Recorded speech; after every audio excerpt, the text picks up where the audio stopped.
Tambah lagi satu perseteruan yang diakibatkan oleh ijazah Pak Jokowi.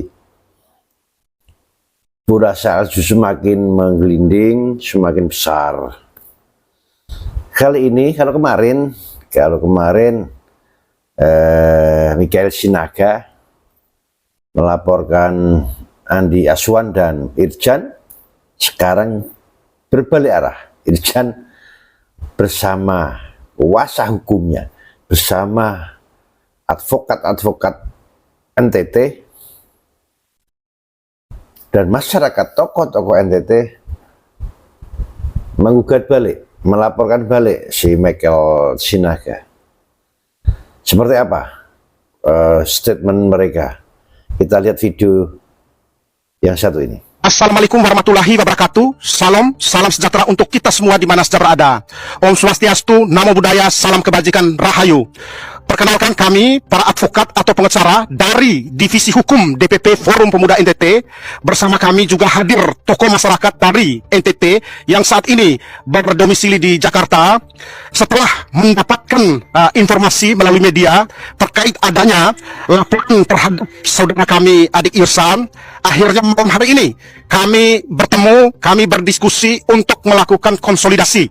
Dan kami juga sudah berkoordinasi ya dengan beberapa rekan-rekan advokat yang memang akan memberikan pendampingan hukum terhadap adinda kami, adik Irjan, yang berdasarkan informasi melalui media, beliau dilaporkan oleh saudara siapa namanya? MBS. Ya, MBS atau Michael Benyamin Sinaga.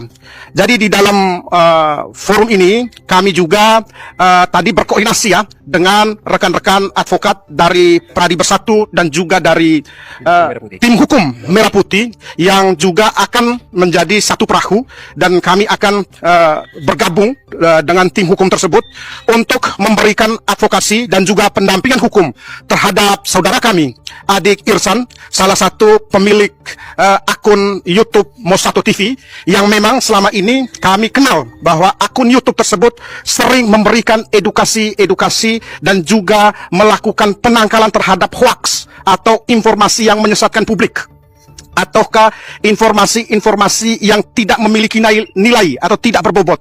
Nah, ketika namanya disebutkan oleh beberapa pihak di area Polda Metro Jaya bahwa beliau dilaporkan, kami sebagai advokat dari NTT dan juga tokoh masyarakat hadir memberikan dukungan dan empati agar terus menyuarakan kebenaran.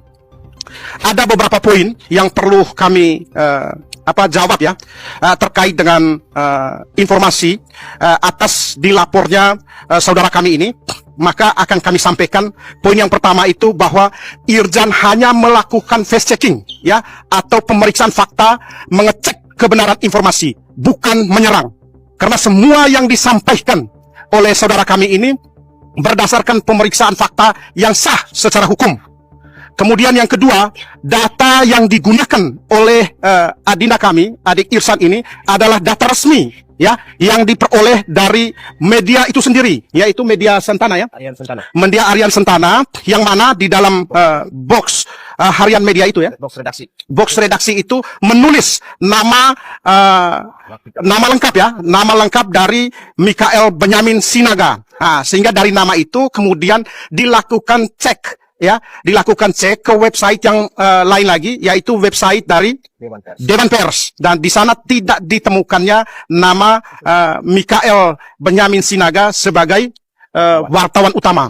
Nah, itu perlu kami tegaskan bahwa data yang dilakukan tracking itu adalah data resmi dari media itu sendiri ya. Ya rekan ya. Kemudian yang ketiga, soal perbedaan jabatan dan juga soal perbedaan nama itu bukan urusan adik kami Irjan ya, tetapi itu adalah urusan internal mereka ya. Karena memang adik Irjan tidak pernah menyerang dan tidak pernah menyampaikan informasi yang menyesatkan, karena informasi itu sesuai dengan data yang ada.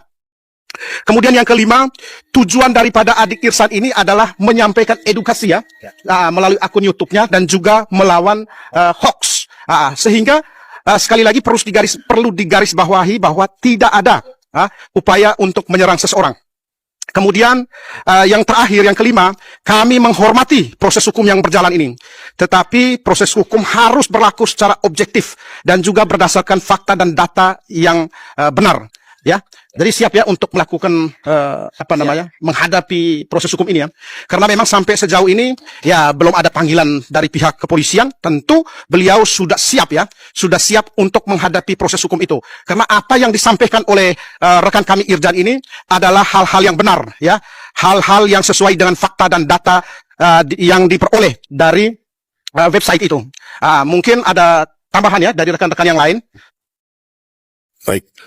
Pernyataan sikap Divisi Hukum Forum Pemuda NTT. 1. Irjan tidak menyerang siapapun. Yang dilakukan hanyalah fact-checking berdasarkan data publik dan itu sah secara hukum. 2.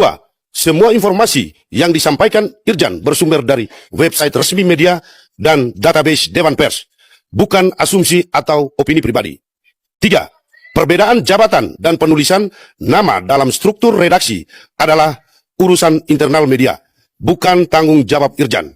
4. Irjan justru membantu publik agar tidak tersesat oleh informasi yang tidak akurat. Ini adalah bagian dari edukasi, bukan pencemaran nama baik. 5. Tidak ada satu kalimat pun dari Irjan yang memenuhi unsur penghinaan. Yang ada hanyalah verifikasi data yang difasilitasi oleh ruang publik digital. 6. Pelaporan ini kami nilai prematur. Karena yang diperiksa Irjan adalah informasi terbuka yang memang dapat diakses oleh siapapun. 7. Kami siap menghadapi proses hukum, namun kami tekankan bahwa hak kebebasan berekspresi dan verifikasi informasi harus dihormati. 8. Irjan bekerja untuk menangkal hoax. Justru langkah inilah yang sedang kita jaga bersama. 9. Kami berharap proses ini berjalan objektif, tanpa tekanan, serta menempatkan data dan fakta sebagai dasar utama. 10. Irjan hadir ini bukan sebagai pelaku, tetapi sebagai warga yang menjalankan haknya untuk memeriksa informasi publik. Terima kasih, Divisi Hukum DPP Forum Pemuda NTT. Semakin gayeng kalau teman-teman semua mengikuti perkembangan permasalahan ijazah Pak Jokowi ini. Ngeri-ngeri sedap. Awalnya heboh, awalnya seru, kemudian menjemukan, lucu, akhirnya seru juga. Akhir-akhir ini seru. Saling serang, saling lapor, saling menghujat, macam-macam. Ya. Nah, kali ini tadi yang di video tadi yang berbicara banyak sekali, ada advokat atau pengacara, kemudian ada tokoh, pengurus pemuda NTT dan sebagainya. Semakin kompleks, semakin seru dan semakin banyak pihak yang saling melaporkan. Tidak hanya antara Roy Suryo dan Pak Jokowi, tapi ada pihak-pihak lain yang saling melaporkan. Kaitannya sama. Permasalahannya sama, ijazah Pak Jokowi. Ya. Semoga perang ini dalam tanda petiknya segera cepat berakhir. Ada win-win solution yang diambil oleh aparat hukum, oleh pemerintah. Biar semua damai. Tidak ada permasalahan baru yang muncul dari keputusan hakim mestinya. Tapi itu harapan kita bersama, atau paling tidak harapan saya. Tapi semua tergantung proses hukum yang berjalan. Polisian, jaksaan, pengadilan, kehakiman. Endingnya nanti di pengadilan seperti apa? Semoga sekali lagi apapun keputusannya menjadikan negara ini damai, kegaduhan ini berakhir, masyarakat damai, Indonesia sejahtera. Salam damai.